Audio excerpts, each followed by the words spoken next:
Good morning. It is, what is it? Wednesday over here in Japan. Wednesday morning. I am on my way to work at the junior high. This is actually my favorite day, my favorite classes, so it should be a fun day.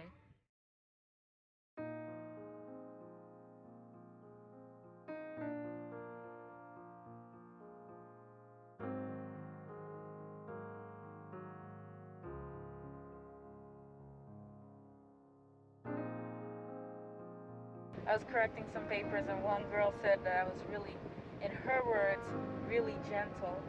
So I must be making a good impression.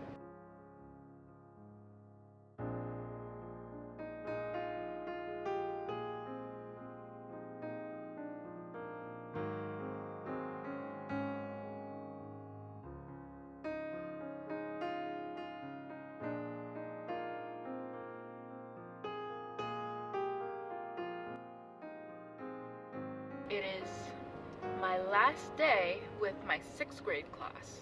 After this day, at least for elementary, in my head, I feel like I'm done. So I'm proud of myself.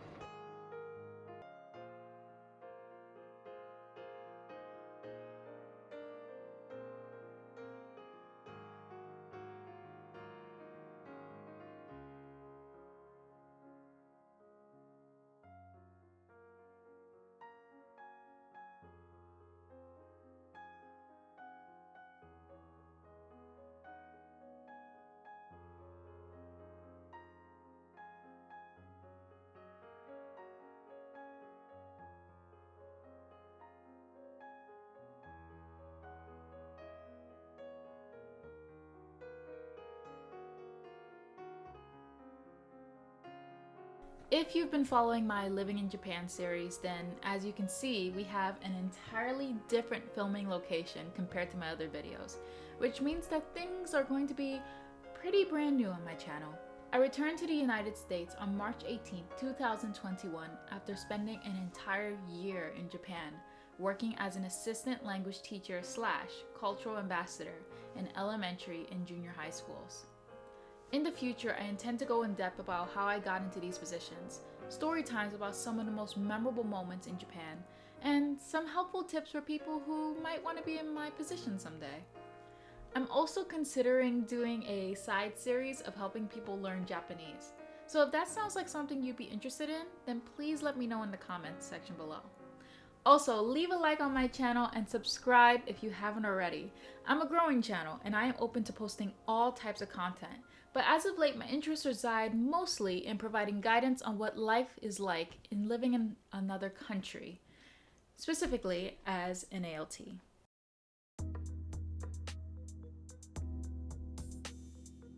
My flight was scheduled to leave at 4:30 p.m., but I wouldn't have been able to board unless I had a COVID test at least 48 hours before my flight to confirm that I was negative. Because of this, I decided to make the earliest appointment at the airport on their official website, the earliest being 9 in the morning. Narita International Airport provides a space where you can get a COVID test either with or without appointment, but I always recommend scheduling an appointment to ensure that you'll be tested that day. Okay, so it is 7:40 a.m. in Japan, and I made it to the airport. I got here maybe 20 minutes ago with the help of some very lovely friends who drove me here. I'm sitting here, which is where they're gonna do my COVID test at 9 a.m.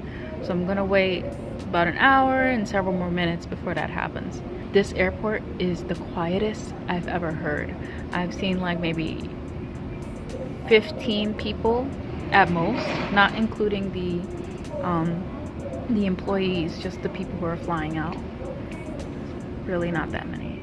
You can choose either two options to take the test, through nasal swab or saliva, and I chose the saliva test. If you want to choose that option as well, please make sure that you don't eat, drink, or brush your teeth an hour or more before the test. It's an easy process. I was called into my room at my scheduled time at 9 a.m., asked to fill out some paperwork, and when I did, the test was not even a minute long. It's super quick. But I did have to wait a couple of hours to receive my result. Remember to keep your test result. You'll need to show it to the staff when you're checking in. From then on, you should be able to get to your flight efficiently. And boy, let me tell you about my flight because mine was wonderful. There are about more or less 15 to 20 passengers on board, all adults, and there were only 2 people that were flying in economy plus with me. So I was told by one of the employees that I could sit anywhere I'd like in that section, and I definitely took advantage of that opportunity. That flight was by far the quietest trip I have ever had. I got to sleep for a good 5 hours, I'm sure, because the flight was supposed to be 12 hours and 15 minutes in total. I only did one way, I didn't stop anywhere. But to me, it felt more like around roughly 7. So I know I definitely had a good night's sleep while in the air. I was given some white wine on the way home, and a dinner consisting of a pork cutlet, or in Japanese, they say tonkatsu, and curry. I was also given a light snack of a ham and cheese sandwich with some crackers and a Kit Kat. I tell you, if I had the money and if things in the world weren't so dire, I would love to travel again.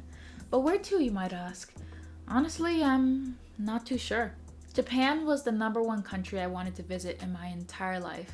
It was #1 on my bucket list, and I'm like, at the end of my life, if I do nothing else, I want to at least visit Japan. And I was already able to accomplish it. I'm very proud of myself and I'm satisfied. So if I never go anywhere out of the country again, I'd be fine. But just for fun, if I had to choose, I may just return to Japan to spend time in Tokyo as a tourist, check out all the things that quarantine prevented me from seeing the first time around. Besides that, it'd be nice to visit Peru or Brazil. Anywhere at this point would be more than enough to please me. I'm going to lay low for a little bit.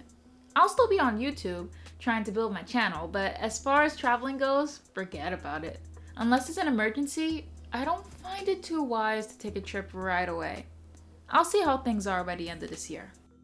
Please like and subscribe for more content, and let me know in the comments below anything you'd personally like to hear from me. Anything from what was your favorite food in Japan to what was your worst memory. Thank you for making it this far in the video, and if you've been following my Living in Japan series, thank you so much for being a follower. I really appreciate the views, and I promise that I will create more in the near future. I'll see you soon. Take care.